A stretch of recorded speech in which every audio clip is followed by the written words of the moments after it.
Partner van Toes in Limburg is Landgoed Hommelheide.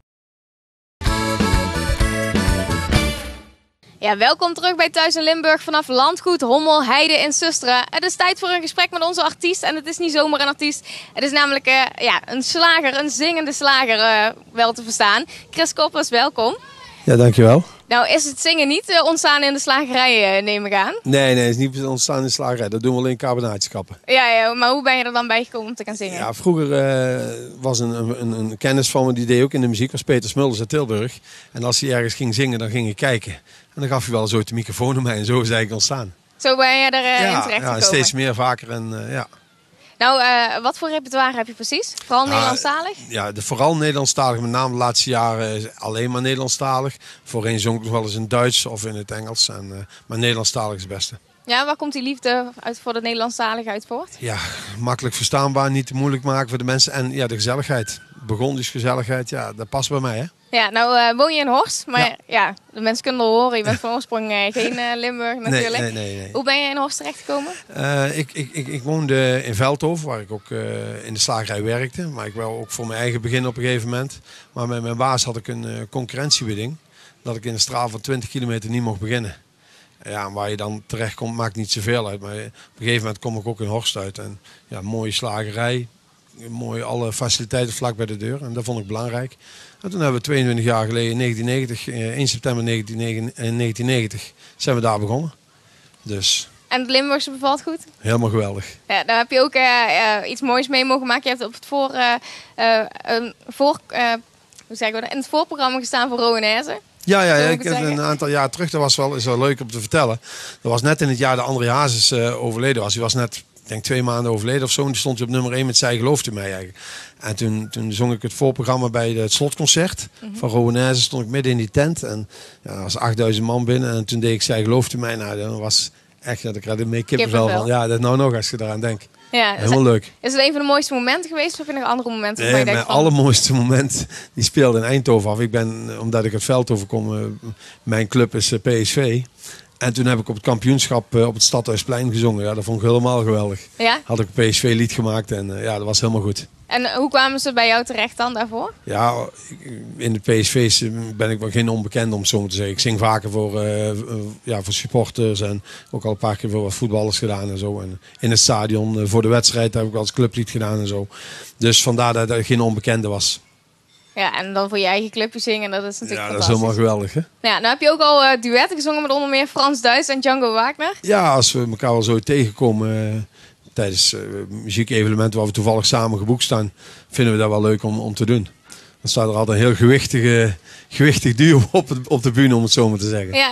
Nou ja, in een gezelligheid toch, zullen we zeggen. Uiteraard. Ja, nou heb je een nieuwe single uitgebracht. Ja. Ik geniet van elke dag. Ja, volgens mij geniet je zelf ook echt van elke dag. Kun je dat zien? Ja, nou ja, kun je zien, maar je straalt het ook uit natuurlijk. Ja, nee, dat vind ik wel. Dat is mijn motto, is dat wel. Dat, zoveel ellende om je heen. Dan moet je niet de kans niet laten liggen als je kunt genieten. Dus vandaar dat ik vind er is niks tegen hard werken. Maar ik vind wel, je moet ook tijd nemen om te genieten. En dat doe ik zeker. Ja, nou schrijf je dat samen met andere mensen, hè? Ja. Heb je ook wel eens een nummer zelf geschreven? Ja, vorig jaar toen mijn vader is overleden heb ik een nummer geschreven. Maar dat is gewoon voor privégebruik. Maar anders laat ik het over aan Jack Verhaamzonk en Kees Tel, dat is mijn producer. En daar ben ik helemaal tevreden over. Maar ik heb wel heel veel inbreng van ik vind zus of ik vind zo. Wel leuk om te zien. De laatste clip, de videoclip, de laatste clip die ik gedaan heb, die heb ik wel zomaar zelf in elkaar gezet. Qua regie, om het zo maar te zeggen. Ja, hoe het eruit ziet. Ja. Nou wordt dit de single van een nieuw album dat eraan zit te komen. Ja. Eind oktober, begin november komt die uit. Ja, we hadden in eerste instantie niet het idee om deze single uit te brengen. Omdat we hebben een aantal nummers opgenomen voor het album. Maar toen we zaten bij elkaar in de studio, vonden we het zo'n leuk nummer. En toen zeiden we, god, dan moeten we eigenlijk als voorloper op de album uitbrengen. Dat gaat toch gebeuren. Ja? Of dat is inmiddels gebeurd nog. Ja, wat mogen we van het album gaan verwachten? Ja, wat bij mij past is als gezellige muziek, sfeer en leuke, vlotte nummers. Meedijners, van alles wat. Ja, heb je nog meer projecten op de planning staan? Ja, buiten de optredens hebben we natuurlijk heel veel dingen. Maar ik heb natuurlijk ook nog mijn bedrijf. Ik heb in Horst een keurslagerij. Mag ik misschien niet zeggen, maar ik doe het dan toch maar. En daar hebben we het nu op het moment met barbecue time heel erg druk natuurlijk. Dus, even voor de mensen thuis, wat is nou de trend op barbecuegebied? dit de jaar? trend? Ja. Ja, ik wil het leuk recept vragen. Maar de trend op barbecuegebied is steeds meer om het zelf te doen. Het gaat allemaal terug naar de houtskool. Het gas gaat weg en de houtskool komt terug. Toch wel een lekkere ouderwetse... Ja, lekker vuurkruiden erop. Helemaal lekker. Oké, nou wie weet gaan we dat straks ook nog even uitproberen. Zou leuk zijn. We willen nu in elk geval nog genieten van je nieuwe single. Ga lekker klaarstaan. Ja, doen we. Dan geef ik ondertussen nog even ook een prijs weg. Want de mensen thuis maken nog kans op een inrichtingsadvies. Ter waarde van zo'n €200. Het enige wat u daarvoor hoeft te doen is even naar onze website te gaan. Naar het programma Lifestyle. Daar vindt u namelijk een button van de Woonboulevard. Als u die aanklikt, wijst de rest zich vanzelf. En dan maakt u dus kans op zo'n inrichtingsadvies. Dus dat is wel de moeite waard, zou ik zeggen. Maar voordat we dat gaan doen, moet u even genieten van het volgende nummer. En dat is natuurlijk van onze artiest Chris Koppens.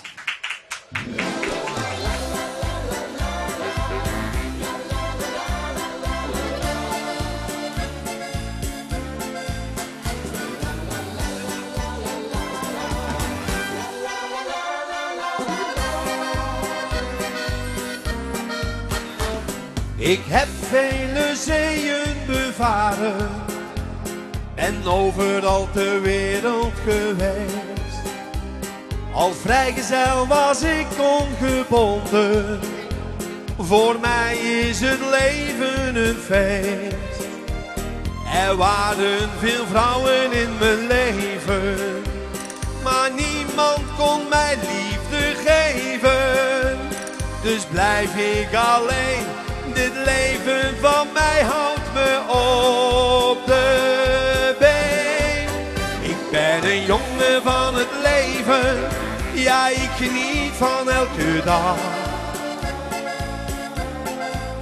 Ik ben zo blij dat ik hier even op deze aarde wezen mag. Ik ben gelukkig en tevreden, kijk niet naar het verleden. Pluk iedere dag, want dan voel ik me goed. Ik ben een jongen van het leven, leef hoe ik denk zoals het moet. Soms schuilden er ook wel gevaren, veel ongeluk in het verschiet. Maar door de ervaring der jaren wist ik om te gaan met verdriet. Het avontuur beheerst altijd mijn leven. Ik kan maar 1 nacht liefde geven. En ga ik ooit heen, dan staat op mijn steen: hij heeft echt geleefd. Ik ben een jongen van het leven, ja ik geniet van elke dag. Ik ben zo blij dat ik hier even op deze aarde wezen mag. Ik ben gelukkig en tevreden, kijk niet naar het verleden. Pluk iedere dag, want dan voel ik me goed. Ik ben een jongen van het leven, leef hoe ik denk zoals het moet.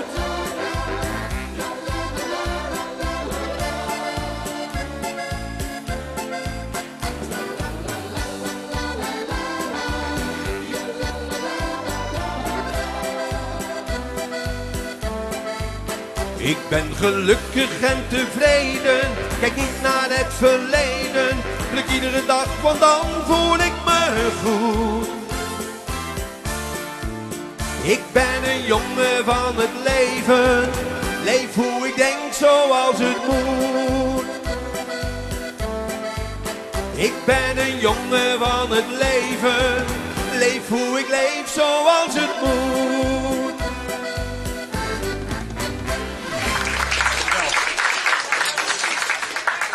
Ja, dat was onze zingende slager uit Horst. En we gaan weer even een uitstapje maken naar Maaseik. Als je daar naartoe gaat, kun je daar lekker op het terras zitten. Maar wie er deze zomer naartoe gaat, die denkt misschien dat hij in China is beland. Want daar heeft de gemeente namelijk goede contacten mee. En ja, wat ze daar allemaal mee te maken hebben, dat gaan we nu zien. Het oogt hier nu nog heel rustig. En je merkt er, los van een paar kleine details niet zo heel veel van. Maar elke zondag wordt het hier een heel Chinees feest. Dat is onderdeel van de zomerse zondagen die hier in Maaseik zijn. En dan gaat het helemaal los. Kijk maar.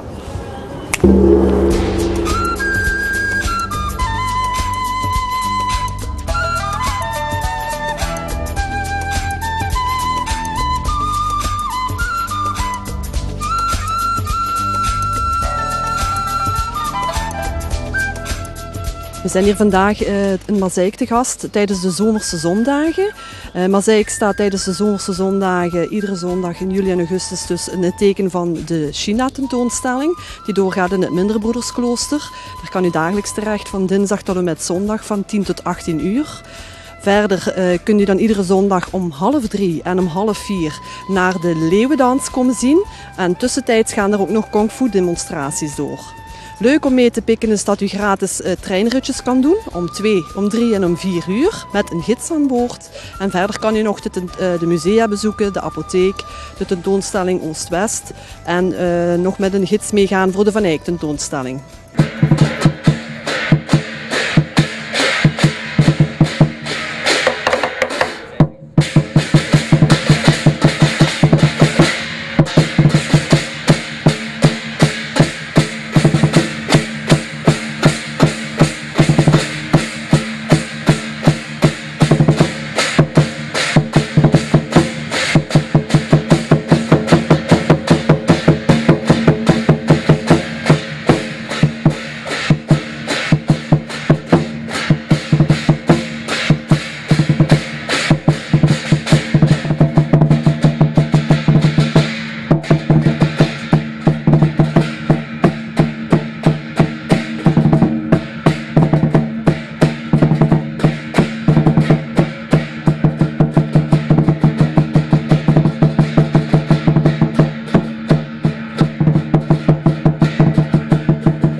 Ja, we zitten nog altijd op Landgoed Hommelheide hier in Susteren. En hier kun je op het park lekker vertoeven. Je kunt niet alleen huisjes huren, maar ook kopen. En Dave Tolboom die heeft mij daar alles over verteld. Op een park als Hommelheide kunnen mensen ook een huis kopen. Er komt natuurlijk van alles bij kijken. En Dave Tolboom is sales manager hier op het park. En die gaat me daar alles over vertellen. Hoi. Hoi. Je bent Dave? Ja. Hallo. Hi. Wendy. Dave Tolboom. Als het goed is kun je me alles vertellen over het kopen van een huisje hier. Jazeker. Ik heb zo een afspraak met mevrouw Weideven. Ga ik een rondleiding doen over het park en dan ga ik verschillende woningen laten zien. En nou, ik hoop dat jullie graag meegaan. Ik wou net zeggen, want dat vind ik wel leuk om even mee te gaan. Ja, dan ga ik alles uitleggen van het park en de mogelijkheden en de faciliteiten van het park. Goedemorgen. Goedemorgen. Hallo. Hallo, Mieke Weideven. Dave Tolboom. Hallo. Hallo. Wendy Zegers. Mieke Weideven. Komt u verder? Ik heb een kopje koffie voor u staan. Nou, dat is lekker. Dat hoort er altijd bij.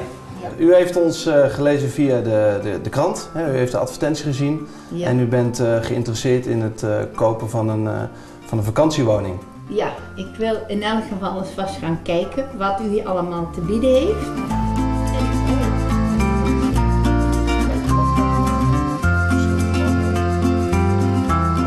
Zullen we gaan kijken naar de verschillende woningen? Ja, dat doe ik graag, maar ik drink eerst even mijn koffie op. Dat is goed. Groot gelijk.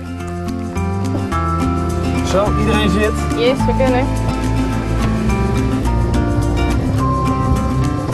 Zo, hier is het.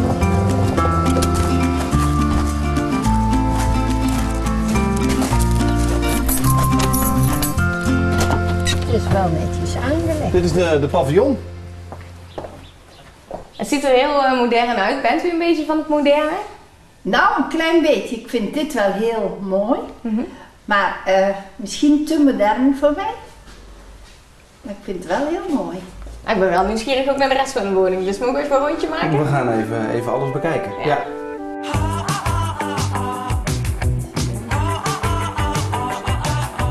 Dit is dan de tweede slaapkamer. Deze woning is ingericht voor 4 personen. Dus deze heeft 2 slaapkamers en, en een badkamer. Hier? En hier dan de badkamer. Oh, die is heel erg mooi.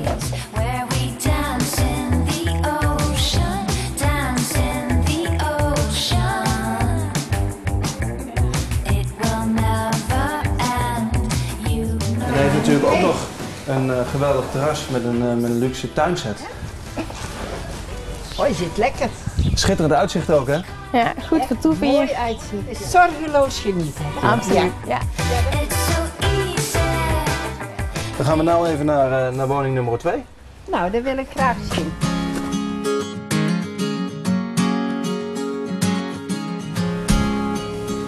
Komt u verder? When the morning's here, I dream for days. Smile upon your face and nothing had to change. Dit is mooi. Deze woning is iets groter. Het is hetzelfde concept als de andere woning. Alleen qua ruimte is die wat groter en heeft ook een slaapkamer en badkamer extra. What if you show me the way?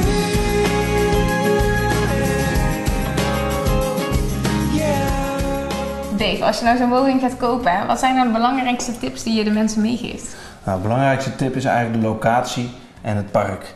Dus de omgeving, wat heel belangrijk is. Maar het park is juist het belangrijkste. Hoe ziet het eruit? Is het netjes verzorgd? De faciliteiten, de mogelijkheden op het park. Maar zo, als je interesse hebt, zeg maar, waar moet je allemaal aan denken? Want het is natuurlijk niet niks, het is een enorme aanschaf.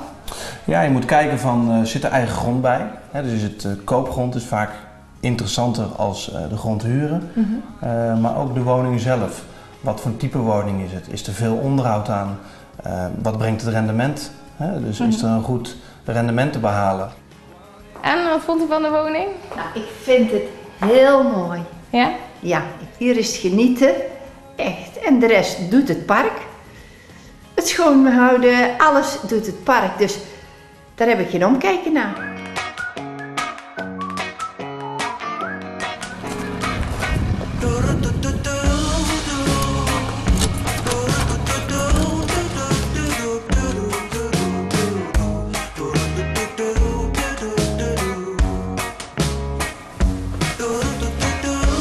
Ja, dit is echt groot.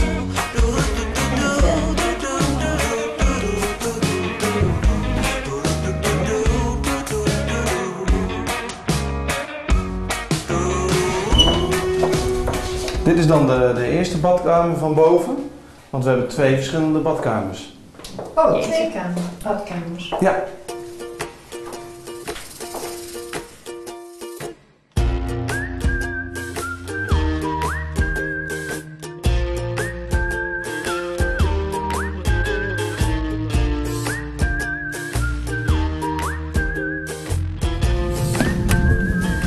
En natuurlijk niet te vergeten het heerlijke terras. Met het geweldige uitzicht over de grote vijver. Hier wil ik graag wonen. Ja, als u nou kijkt, de woningen die we bekeken hebben, alle 3. Wat zijn een beetje de voor- en de tegens? Die andere vind ik heel luxe en ook heel mooi. Maar dit vind ik meer bruikbaar voor iedereen. Dit is een woning met 12 mensen die erin kunnen. Nou, dat is ideaal, want als je gasten krijgt of die willen overnachten, die kun je hier kwijt. Kijk, we hebben nou 3 woningen gezien, maar ja, hoe gaat het nou verder? Nou, we gaan even terug naar kantoor. Gaan we even kijken met mevrouw waar de interesse naartoe gaat. Welke woning ze het interessantst vindt. Dan gaan we natuurlijk even de prijs bespreken. En dan gaan we kijken wat mevrouw daarvan vindt. En mevrouw heeft wel een beetje een idee wat het dan gaat worden? Ja. Of u hier graag op het park zou willen komen wonen? Het park vind ik prachtig. De woningen vind ik prachtig.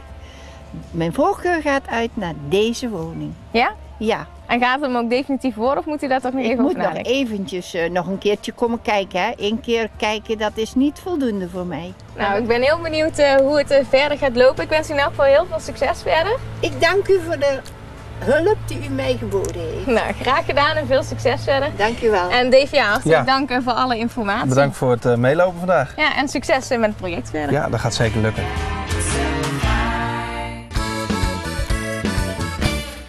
Ja, eerder in de uitzending van Thuis in Limburg heeft u kans kunnen maken op een verblijf hier op het park.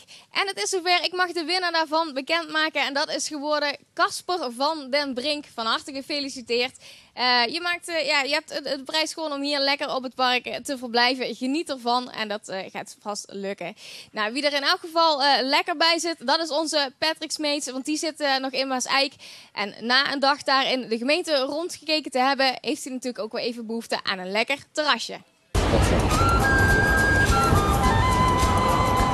Ja, wat in Maaseik natuurlijk ook heel belangrijk is de horeca. Daar is hier nog veel van. Oh, dankjewel.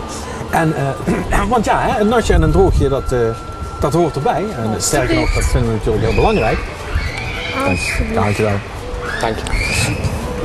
En ik zit hier met Maarten van Hotel Van Eyck. Jullie hebben eigenlijk als horeca van heel Maaseik, hebben jullie ook bij elkaar gepakt om die tentoonstelling wat nu gaan, de Gouden Eeuw van China, hè, zoals het genoemd wordt, om daar ook aan mee te doen eigenlijk. Ja, dat klopt. Eigenlijk is dit een aanvulling of een vervolg op het terracottenleger wat in het verleden hier heeft gestaan. Een hele goede... Ook een hele mooie tentoonstelling. Ja, absoluut. En ja, goed, daar hebben wij toch als horeca ook uit geleerd dat we beter de krachten kunnen bundelen met elkaar. Ja, want hebben jullie daar echt over gehad? Van, nou, daar hadden we eigenlijk meer uit kunnen halen. Nou ja, meer uit kunnen halen. We hebben het wel gedaan, hoe kunnen we de mensen nog beter in de watten leggen? Want daar gaat het eigenlijk om in onze branche. En zo hebben we diverse vergaderingen gehad en ook drukwerk laten maken. Ja, want er is echt inderdaad een heel menu, want dan kun je dus zien wat je overal kunt krijgen. En het is allemaal een Chinees menu. Maar zeg, ik heb nog nooit zoveel eend gezien. Ja, typisch Chinees gerecht. Ja, dat hoort er toch ook bij. En inderdaad de Chinese tomatensoep natuurlijk. Absoluut. Die kan je dan niet ontbreken. Kan je dan ook niet laten. Maar ik geloof dat het zelfs nog verder gaat dan alleen maar het eten. Jullie hebben ook zelfs echt hele slaaparrangementen op sommige plekken met alles erop en eraan. Ja. We hebben natuurlijk inderdaad ook een hotel erbij waar wij inderdaad arrangementen die we kunnen aanbieden. Dat wordt ook vanuit de toeristische dienst van Maaseik aangeboden als individueel. Ja. En daar proberen we toch mooi als Maaseik zijn op in te spelen. Ja, en dat vind ik toch zelf in ieder geval. Het plein hier, dat is toch wel, dat heeft wel wat, zeg maar. Ja, dit is absoluut, daar heb ik mijn hand voor in het vuur, zeker het mooiste plein van heel Belgisch Limburg. Ik wil zeggen, niet als je heel Limburg zegt, krijg je natuurlijk ruzie met Maastricht. Met Maastricht, dat durf ik inderdaad de concurrentie nemen. Het is een prachtig plein, een mooi historisch plaatsje en dat kenmerkt Maaseik enorm, heel karakteristiek, heel sfeervol. Ja. Dus sowieso is de stad ook met al die exposities wel heel erg bezig met die historie. Hè? Ja. Op cultureel gebied is het een stad waar heel veel andere steden een voorbeeld aan kunnen stellen. Ja, goed. En dan denk ik dat we eens kijken of we dat culinair kunnen stellen. Ja, dat denk ik dat absoluut gaat lukken. Even proeven.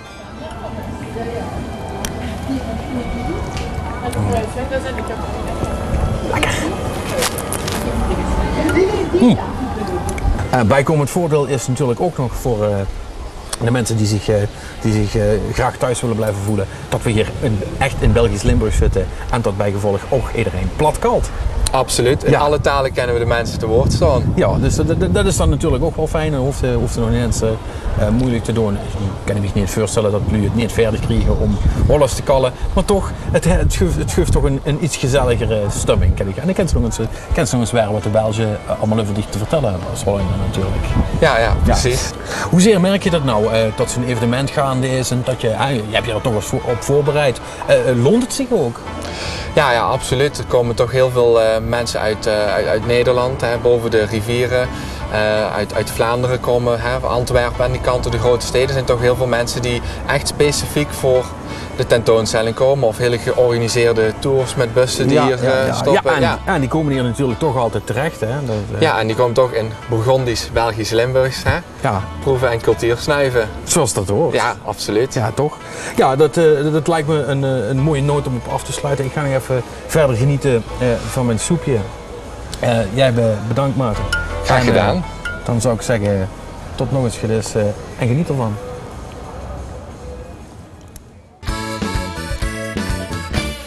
Ja, dit was weer Thuis in Limburg voor vandaag. Morgen zijn we er natuurlijk weer met een nieuwe mooie uitzending. Ik heb dan onder meer te gast Noël Lebens, gedeputeerde van de provincie Limburg.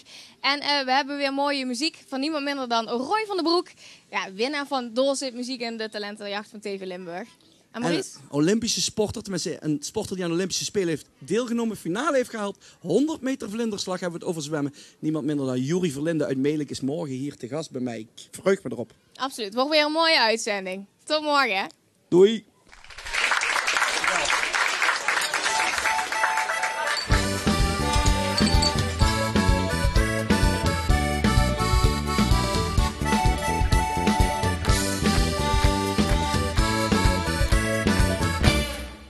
Partner van Thuis in Limburg is Landgoed Hommelheide.